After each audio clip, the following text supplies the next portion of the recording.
Salut, c'est Romaric. Alors, je me suis dit, bon, tu vois, c'est toujours dans ma démarche de lire, d'accumuler du capital de connaissances et surtout de pas le conserver pour moi pour pas que ça stagne. Je te le repartage quasiment dès que je l'acquiers. Enfin là, c'est un truc que j'ai lu il y a 3-4 jours, mais j'ai déjà essayé de faire cette vidéo, mais c'était confus. Donc là, j'ai tout posé à plat, je sais exactement ce que je vais te dire. Et je me suis dit, bon, c'est bien beau de transmettre de la connaissance qui fait prendre conscience, mais je me suis dit, je vais m'imposer un rythme, c'est pas plus d'une vidéo inquiétante sur deux. Donc là, c'est la vidéo, pas optimiste, mais neutre, tu vois. Je vais juste expliquer des faits historiques, voilà. Je me base sur le livre Géographie des peuplements et des populations de Jean-Marc Zaninetti. Je te fais donc un résumé des 2 premières parties, sur 10, qui concernent, si tu veux, l'historique des grands foyers de peuplement dans le monde. Voilà. Donc c'est relativement neutre, il n'y a pas de drame lié au réchauffement climatique, à la surpopulation, etc. Je veux juste t'expliquer un petit peu pourquoi, dans le monde actuel, il existe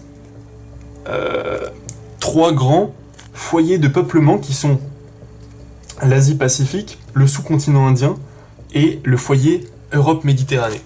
Et pourquoi il n'y en a pas, historiquement un grand foyer au Sub-Sahel, un grand foyer Amérique centrale, Amérique du Sud, et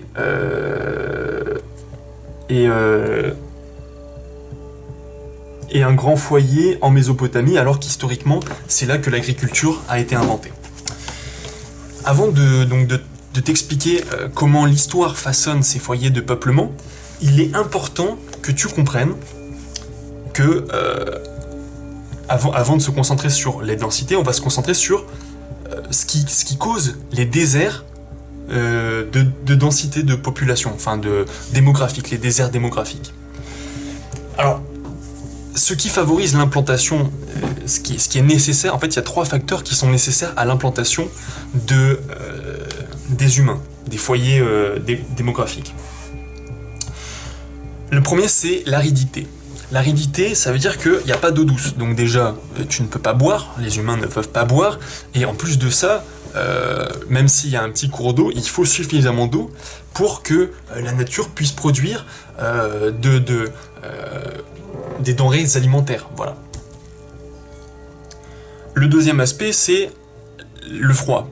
À partir du moment où il fait froid, trop froid, et bien encore une fois, on ne peut pas développer d'agriculture. Donc c'est-à-dire que la croissance démographique est limitée.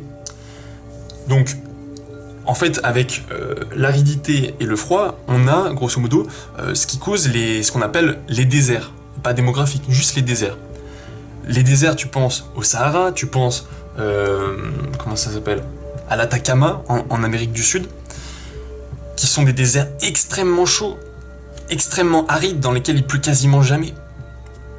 Mais il y a aussi des déserts, la banquise est un désert. Je reste focus. Merci Jérémy. Je reste focalisé. Il y a aussi des déserts plus frais.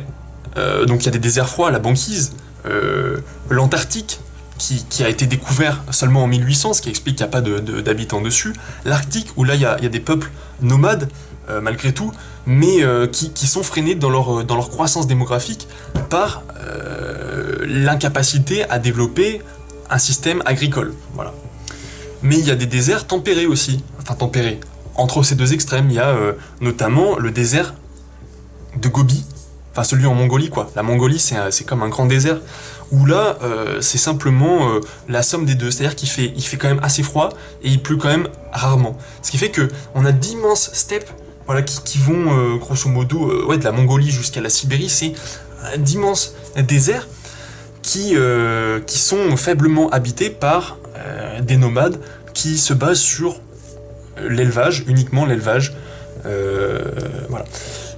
Et qui sont limités par, si tu veux, juste la croissance des herbes qui nourrissent leurs animaux. À partir du moment où ils peuvent pas, ils sont obligés de tourner, sinon ils épuisent la terre et ils meurent. Voilà. Donc, Aridité, froid sont deux freins à l'implantation des foyers humains. Le troisième, c'est l'altitude. En fait, au-delà de 5000 mètres d'altitude, l'oxygène se raréfie tellement que l'humain n'est plus capable de s'adapter. Il y a des populations qui se sont développées à cette limite, notamment en Amérique du Sud, le long de la cordillère des Andes, ou dans l'Himalaya, dans les Alpes aussi, même si c'est moins haut. Il y en a aussi dans les montagnes de l'Est africain, enfin bref. Encore une fois, on est limité par la capacité d'implantation de l'agriculture par l'oxygène, mais aussi par la capacité d'implantation d'agriculture, puisque quand il y a trop de relief, en plus donc de ne pas pouvoir respirer, c'est très coûteux de mettre en place un système de terrasse ou un système de... Enfin bref, c'est très difficile de se nourrir à partir du moment où il y a trop de relief. Voilà. Donc les trois freins à l'implantation des foyers humains, c'est l'aridité, le froid et l'altitude. Maintenant, tu as compris pourquoi il y a des creux. Là, un énorme creux. Pourquoi il y a un creux là? Pourquoi il y a un creux là? Et bon, là, c'est encore une autre histoire. C'est parce que finalement, peut-être le climat est trop dangereux ou c'est trop dense, je sais pas, mais l'Amazonie n'est pas non plus un immense lieu. C'est aussi dû. Et là, j'attaque sur la deuxième partie. Non, c'est toujours la première partie. C'est aussi dû au fait qu'à partir du moment où on s'écarte du littoral, on se prive des échanges commerciaux, on se prive du transfert de denrées alimentaires. Je vais donc y venir maintenant. Puisque je vais te parler du coup des trois grands foyers de peuplement. Pour reprendre une citation du livre, si l'environnement explique les creux de la carte du peuplement, les pleins s'expliquent mieux par l'histoire. Donc, je vais t'expliquer un petit peu les différentes... en se concentrant sur l'Europe et la Méditerranée plus globalement, parce que c'est ce qui est le plus développé là-dedans.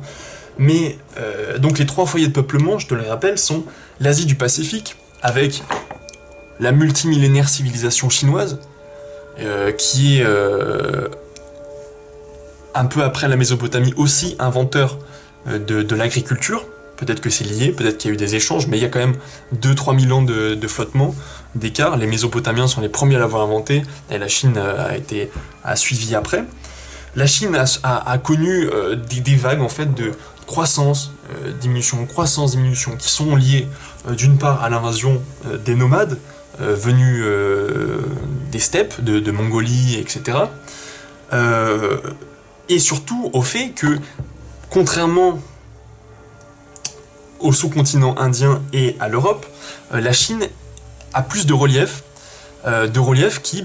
Alors ça c'est amusant, c'est amusant, je ne pensais pas que ça pouvait jouer, et des reliefs qui sont en fait axés plutôt nord-sud, ce qui fait qu'en fait le progrès, les techniques agricoles sont freinées dans leur progrès par ces reliefs, parce que c'est plus difficile de faire des échanges dans ce sens-là, contrairement à l'Europe qui a des massifs montagneux qui sont orientés est-ouest, et du coup on transite plus facilement d'un bout à l'autre, ce qui fait que les progrès techniques qui venaient de Mésopotamie se sont transmis plus rapidement jusqu'au bout de l'Europe, à l'Espagne, à la France, au Royaume-Uni, etc. Le deuxième frein, le deuxième truc critique qu'a vécu la région Asie-Pacifique, et la Chine notamment, c'est que justement, elles ont commencé à stagner au niveau du progrès agricole. Et en fait, il y a un mec qui s'appelle Malthus, je me souviens plus précisément à quelle époque il vivait, qui a inventé une théorie selon laquelle la population, la démographie était limitée par la capacité des peuples à produire de la nourriture. Donc à partir du moment où on stagne au niveau des techniques agricoles, eh bien on stagne au niveau de la population aussi. Voilà, donc ça c'est un peu l'histoire de la Chine. S'il y a un autre truc intéressant à dire, qui rejoint plus la partie Europe-Méditerranée, c'est que la Chine a commencé un petit peu à développer sa capacité d'exploration maritime pour commencer à commercer, parce qu'elle était limitée au niveau agricole, comme en Méditerranée justement, eh bien on va essayer d'importer depuis des régions plus fertiles. Elle commence à développer une immense flotte, mais malheureusement cette flotte est limitée par les aléas climatiques et aussi les pirates. Des pirates qui venaient du Japon, principalement, et qui, en fait,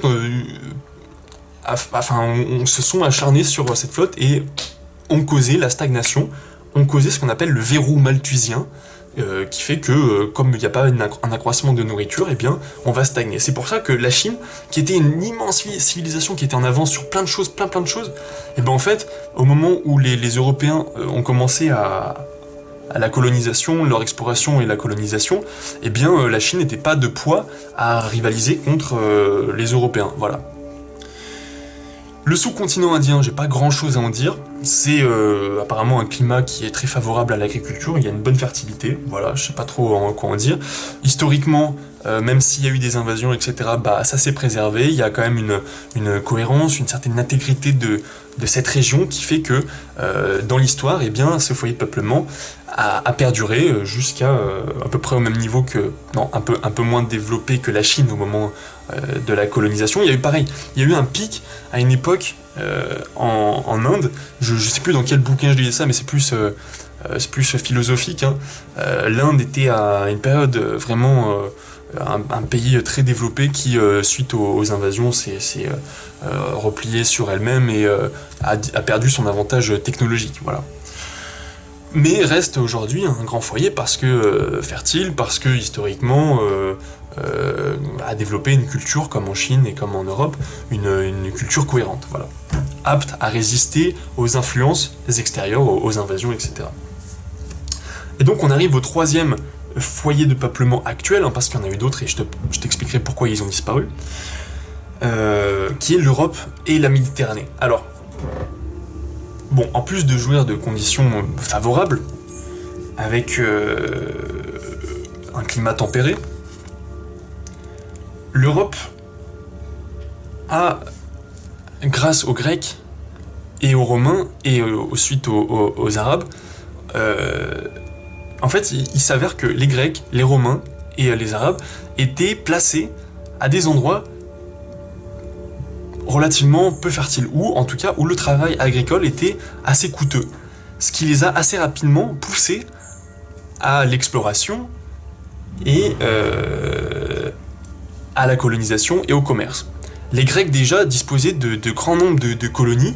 Athènes en fait avait un sol très pauvre, un sol qui n'était pas du tout adapté à l'agriculture, ce qui fait qu'ils ont été obligés d'installer des colonies un peu partout autour de la Méditerranée pour déléguer la production agricole, la production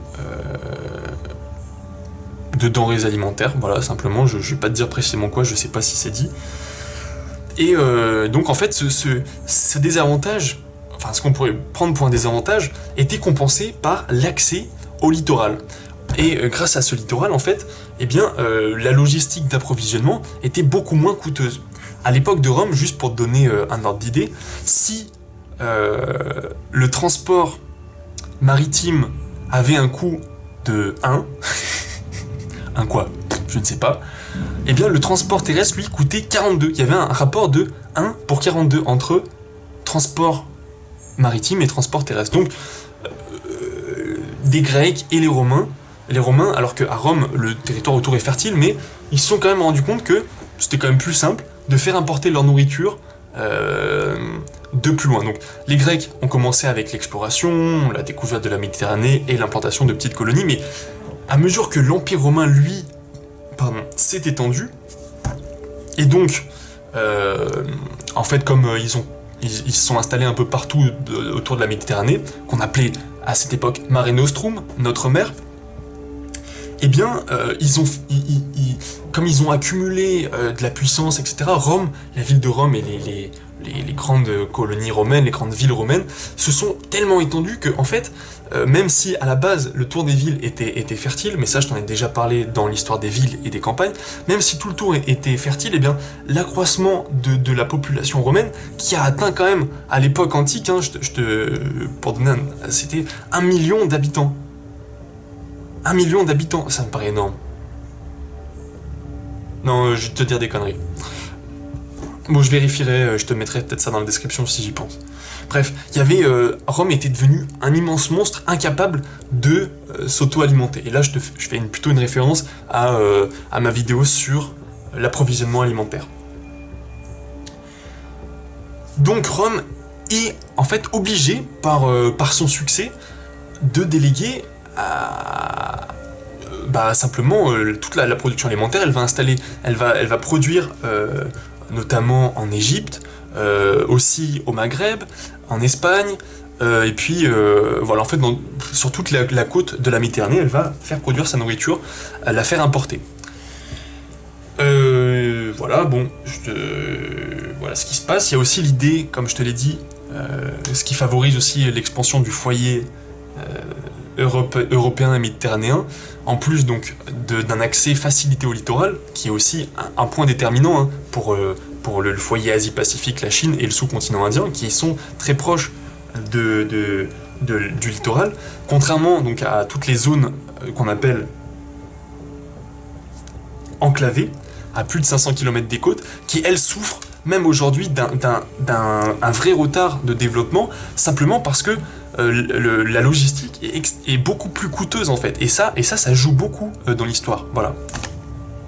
Donc, voilà, il s'est passé, donc il y a les Grecs, il y a les Romains, il y a les Arabes, bon, on parle pas assez d'eux dans ce bouquin, mais je suppose que c'est à peu près le même délire, puisqu'ils se sont installés tout autour de la Méditerranée.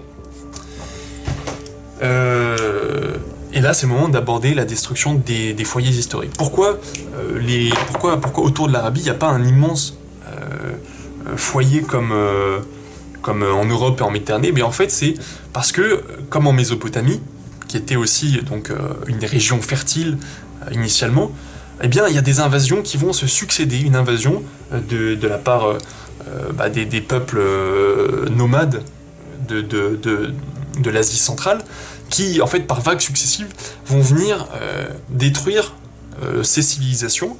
Donc les Mésopotamiens en premier, il y a très longtemps, et puis les Arabes, ils vont être remplacés par les Turcs, qui étaient à la base un peuple nomade, voilà. Les Turco-Mongols. Voilà. Donc là, je t'ai expliqué pourquoi il n'y a pas de foyer autour de l'Arabie, pourquoi il n'y a pas de foyer en Mésopotamie, alors que historiquement, c'est le premier foyer de peuplement humain, l'endroit où on a inventé les premières techniques agricoles, et donc les premières villes. Mais alors, pour la Mésopotamie, à préciser, il y a aussi deux autres aspects. C'est qu'en fait, à cette époque, il y a des changements climatiques qui font que, d'une part, il y a un refroidissement des zones tempérées. Bon, là, ça touche plus justement le milieu de l'Asie. Peut-être que c'est ce qui favorise aussi l'invasion par la suite. Mais dans le cas de la Mésopotamie, il y a une dessiccation. En fait, le climat devient de plus en plus sec et simplement ralentit la capacité de production agricole. Voilà. Et ce qui va favoriser la chute en fait de cette civilisation historique. Voilà. Il y a encore deux foyers historiques qui n'existent plus. Enfin non, pas qui n'existent plus, mais qui n'ont pas vécu le même accroissement que les trois principaux. Il y a l'Afrique subsaharienne. Alors elle, c'est ce qui fait que, en fait, il n'y a pas une croissance démographique continue dans le temps.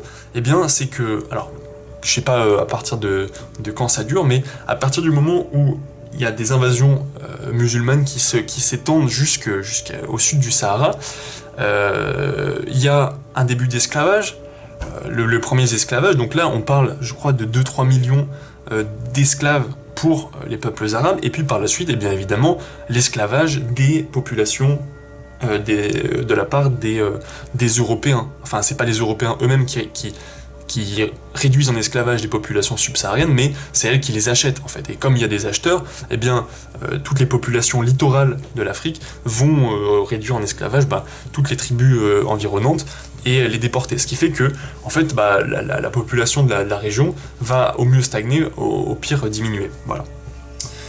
Et enfin, le dernier foyer historique qui n'existe plus, c'est l'Amérique du Sud et l'Amérique centrale. Et là, c'est très simple. En fait, d'une part, c'est freiné encore une fois par le relief qui empêche l'échange de techniques agricoles, même le commerce. Et en fait, ce qu'il faut savoir, c'est que les habitants du Mexique, les Aztèques, ne connaissaient pas l'existence des habitants d'Amérique du Sud, les Incas et les Mayas, il me semble. J'ai peur de confondre les peuples. Voilà. Donc en gros, c'est l'invasion et le relief qui freinent le développement du foyer américain. Et au nord, en fait, c'est des peuples qui vivent de la nature, donc ils sont aussi contraints par le verrou malthusien. Il n'y a pas un développement d'agriculture tel qu'il y en a en Mésopotamie, en Chine et en Europe. Voilà, donc là je t'ai expliqué pourquoi il n'y a que trois grands foyers de peuplement qui se sont perpétués dans l'histoire. Je vais juste continuer un petit peu sur l'Europe, parce que je vais t'amener un petit peu la deuxième vidéo que je vais faire sur ce bouquin. Comme je te l'ai dit, il y a l'expansion des villes qui fait que en fait, les régions européennes ne sont plus soutenables, elles sont plus autosuffisantes, ce qui va les pousser, donc dès l'époque grecque, à faire du commerce, à faire de l'exploration. Et ça atteint un niveau hors du commun. Et bien simplement, dans les années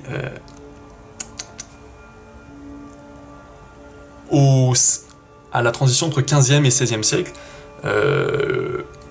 entre 1492 et 1546, où commence l'exploration du Nouveau Monde, l'exploration de toute la Terre par les Espagnols, les Portugais, et d'autres peuples, peut-être les Hollandais aussi, enfin bref, puis après les Anglais et les Français. En fait, c'est ça, à force d'accumuler de la population, de croître, bien elles sont poussées à faire importer les denrées alimentaires et même à terme les denrées un peu plus hype, comme le sucre, le café, etc. Et en fait, si à la base il s'agit de subsistance, à partir du moment où il y a cette exploration au 15e, 16e siècle, et la colonisation, le commerce qui se développe par les Européens, il y a, je reprends le terme, une accumulation primitive de capital. Et en fait, c'est à partir du moment où l'Europe va accumuler du capital, de la richesse, elle va vivre une nouvelle croissance démographique. Il faut savoir que à l'aube de cette époque, on sort du Moyen-Âge, où il y a eu par exemple l'épidémie de peste qui a quand même ravagé un nombre immense. Je me demande si c'est pas 50% de la population, mais là j'ai peur de dire de la merde, donc je crois pas ce que je te dis. Mais bref, il y a des guerres, il y a des épidémies, ce qui fait qu'à cette époque, la Chine et l'Inde écrase mais complètement l'Europe. J'ai plus le chiffre en tête, mais je crois que si la Chine a 25% de la population mondiale, l'Inde 20%, l'Europe doit être à 10%, tu vois. Et en fait, c'est à partir du moment où vraiment elles vont accumuler du capital, à partir du moment où il va y avoir de la richesse, que, croissance de la population. Et c'est pour ça que c'est là où on voit les limites donc, de la théorie de Malthus, qui disait que la population était limitée par la capacité à se nourrir, par le niveau de technologie agricole. Et bien en fait on se rend compte que ce qui limite maintenant la population, c'est non pas le progrès agricole, mais la croissance économique. En fait, la croissance démographique est complètement liée à la croissance économique. Voilà. Arrivé à un stade élevé